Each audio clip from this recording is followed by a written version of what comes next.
नमस्कार प्यारे विद्यार्थियों। अभी तक हमने स्वर और व्यंजन पढ़े थे। आज हम पढ़ेंगे कि वर्ण और शब्द। क्या पढ़ेंगे? वर्ण और शब्द। इन दोनों को पढ़ेंगे। वर्ण क्या होता है, शब्द क्या होता है, और इनका तुलनात्मक अध्ययन करेंगे कि वर्ण और शब्द में क्या अंतर है।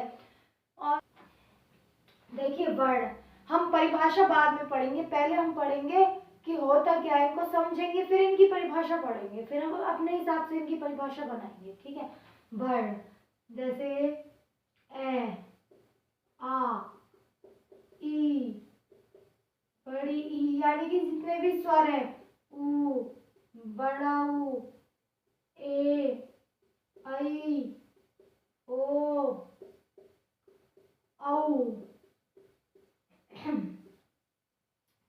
ऐसे ही इसके साथ फिर रे, जैसे कै से लेके के, खे, गे, घे, ञ, चे, छे, जे, झे, ञ, टा, ठ, डे, ढे,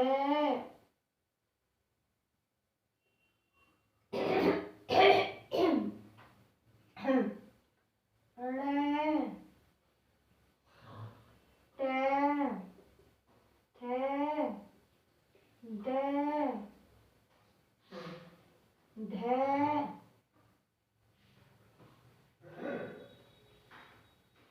ने, पे, पे, बे, भे, मैं, ये, रे, ले, बे, शे, शे, से, है, छे, त्रे,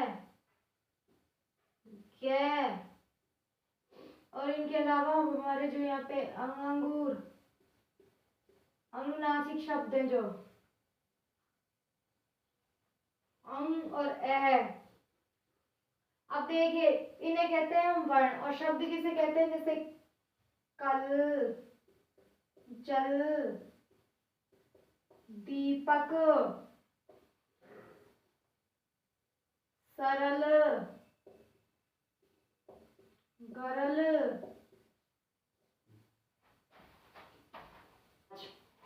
देखिए, वर्ण जो ए से लेके अपने ए तक स्वर हैं सारे, और ये व्यंजन है। कै से लेके और गे तक ये व्यंजन है, ये स्वर हैं, ये व्यंजन है। इनको कहते हैं हम वर्ण। वर्ण यानी कि भाषा की सबसे छोटी इकाई वर्ण कहलाती है। क्या कहलाती है? वर्ण। यानी वर्ण या अक्षर भी बोलते हैं हम इसे, वर्ण या अक्षर। अक्षर यानी कि जिसके और टुकड़े ना किए जा सके, जिसके और टुकड़े ना किए जा सके, यानी कि ऐसे अब भिन्न हम ए के और टुकड़े नहीं कर सकते। इसी प्रकार ही कै देखो हलंत वाला लिखा है। अगर मैं लिखती ये वाला कै, तो इसमें होता बराबर कै प्लस ए। बोलने की दृष्टि से तो हम बोलते हैं कै, लेकिन लिखने की दृष्टि से क्या है? शुद्ध ये है। बोलने की दृष्टि से मौखिक से और लिखित से, ये मौखिक में तो हमारा उच्चारण एक ही ध्वनि मिलके ही होगा, क्योंकि हम बिना स्वर के मिलाए हुए व्यंजनों का उच्चारण नहीं कर सकते। मैंने आपको पहले ही बताया, व्यंजन क्या होते हैं? अर्धमात्रिक होते हैं, और उनका उच्चारण स्वयं से नहीं होता। उनका उच्चारण के लिए हमें स्वर की आवश्यकता होती ही है। बिना स्वर के हम उनको उच्चारित नहीं कर सकते। अब देखो, वर्णों के मेल से बनते हैं शब्द, जैसे के, कल, जल, दीपक, सरल, गरल।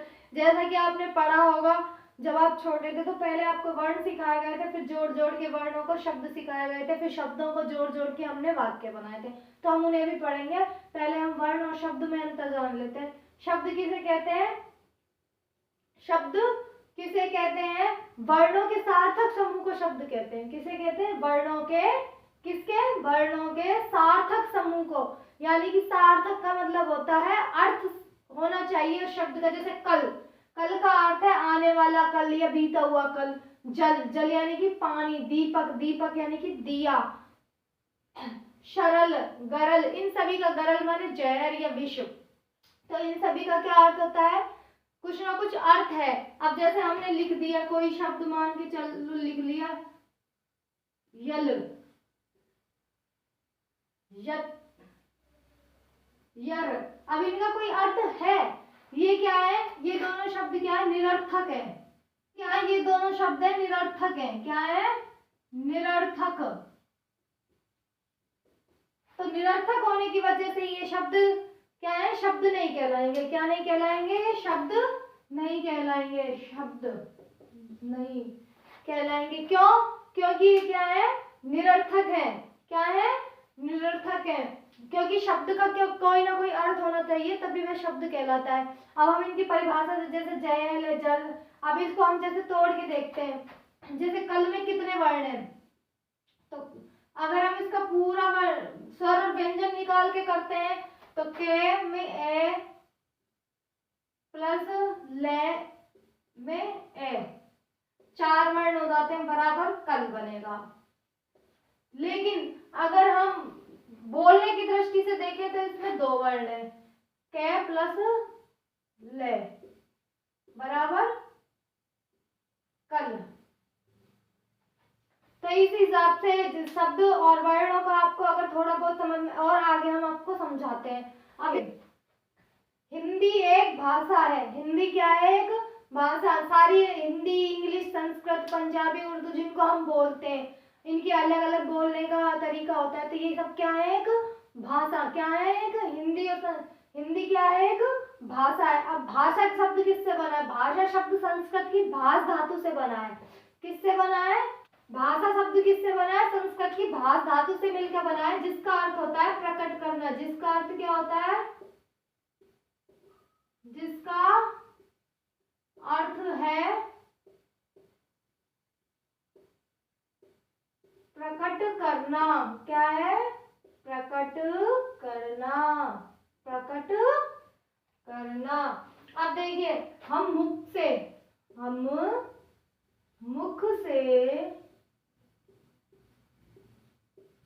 जो भी बोलते हैं, हम मुख से जो भी बोलते हैं या मुख से जो भी बोलते हैं या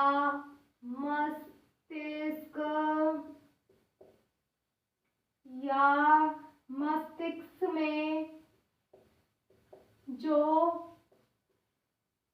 सोचते हैं, हम मुख से जो भी बोलते हैं या मस्तिष्क से जो भी सोचते हैं, वह क्या है? सोचते हैं, वह भाषा है। क्योंकि हम अगर सोचते भी हैं तो हम उसको क्या, किसी लैंग्वेज कुछ भी है तो भाषा में ही तो सोचते हैं उन शब्दों को, इसलिए उसे क्या कहते हैं? भाषा कहते हैं। अब देखिए, भाषा की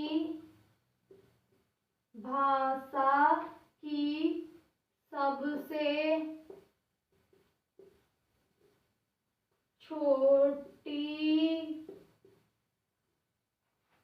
भाषा की सबसे छोटी मौखिक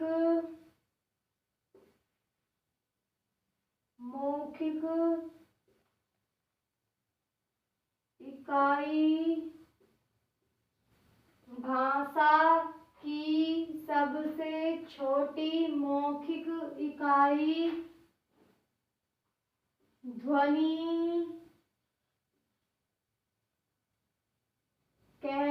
कहलाती है। क्या कहलाती है? ध्वनि कहलाती है। भाषा की सबसे छोटी मौखिक इकाई ध्वनि कहलाती है। भाषा की सबसे छोटी लिखित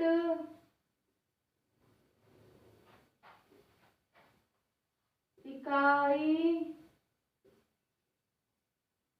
वर्ण कहलाती है।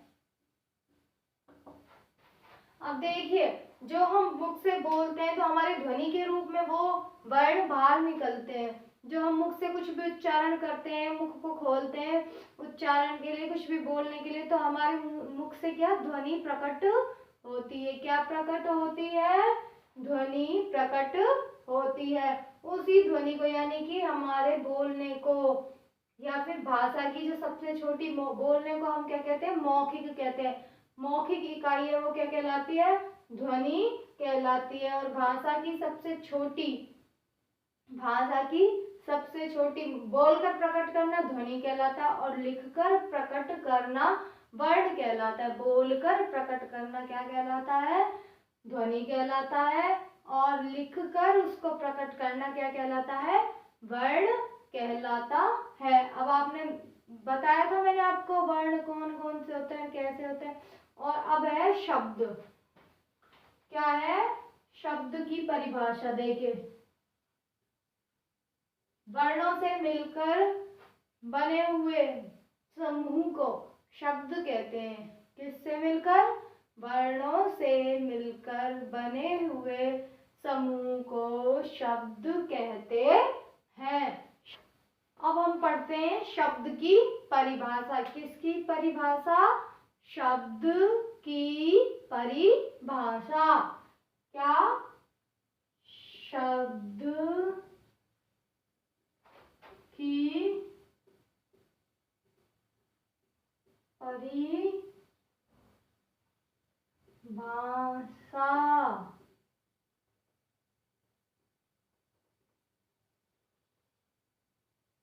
किसे कहते हैं? वर्णों के सार्थक समूह को शब्द कहते हैं।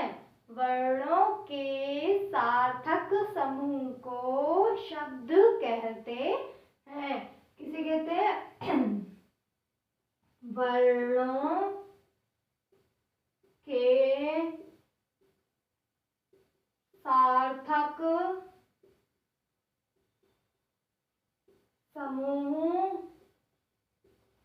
को शब्द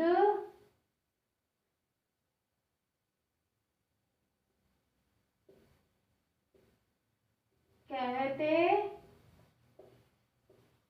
हैं। किसे कहते हैं शब्द? वर्णों के सार्थक समूह को। अब हम ये समझेंगे कि वर्णों का सार्थक समूह क्या है, अर्थात इनका मतलब क्या है। वर्ण अभी हमने पढ़े थे कि वर्ण किसे कहते हैं। समूह यानी कि आपको पता है, समूह यानी कि होता है ग्रुप। इंग्लिश में क्या बोलते हैं समूह को? ग्रुप। यानी कि कुछ वर्ण मिलकर, वर्णों के यानी कि वर्ण जैसे क, ए, मैं, ए, ले, ए। अब ये क्या हो गया? वर्णों का समूह। वर्णों का क्या हो गया? समूह हो गया। लेकिन एक देखिए, जैसे अपन लिखे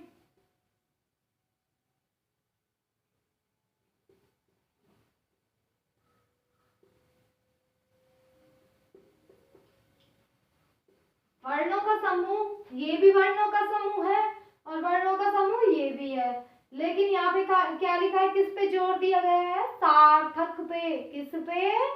सार्थक पे। यानी कि उसका कुछ अर्थ होना चाहिए। सा प्लस अर्थक, सा मीन्स सहित, अर्थ माने अर्थ वाला, यानी कि जो हम शब्द लिख रहे हैं, वर्णों का जो हम समूह बना रहे हैं, उसका कुछ अर्थ, उसका कुछ मतलब निकलना चाहिए। बिना अर्थ के कोई भी वर्णों का समूह शब्द नहीं कहलाता। बिना अर्थ के, बिना अर्थ वाला कोई भी शब्दों का समूह शब्द नहीं कहलाएगा। जैसे अब इसको हम जोड़ेंगे यर, इसका कोई अर्थ नहीं है, ये क्या है, निरर्थक। ये क्या है, निरर्थक। क्या है, निरर्थक। तो इसका निरर्थक है, तो ये शब्द नहीं कहलाएगा, शब्द नहीं कहलाएगा ये। और इसका ल, कमल, तो इसका अर्थ होता है कमल। ये क्या है, सार्थक। ये क्या है, सार्थक। तो जो सार्थक समूह है वो, जैसे अब मैं आपको ये विस्तार से स्वर नहीं निकाल के सीधा स्वर सहित लिखकर वर्णों को स्वर सहित लिखकर, यानी कि जैसे हम उच्चारित करते हैं वैसे ही लिखकर आपको समझा रही हूँ कि वर्णों का सार्थक समूह कैसे। जैसे दी, प, क, दीपक,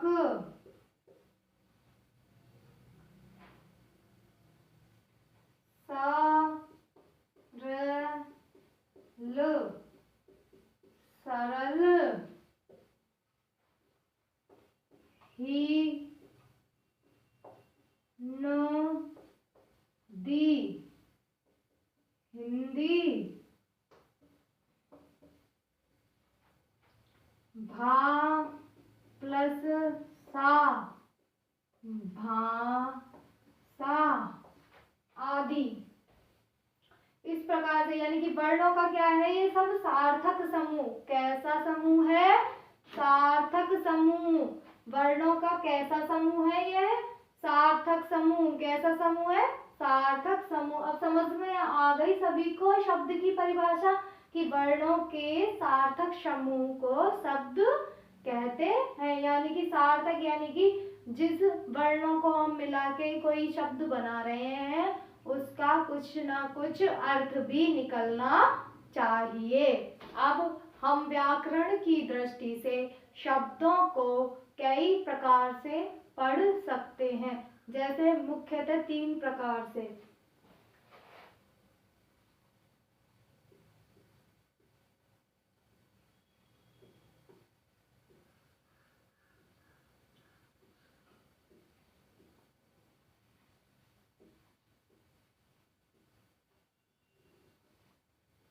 क्या है, शब्द के भेद। क्या है, शब्द के भेद। पहला है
देखिए, शब्द के भेद।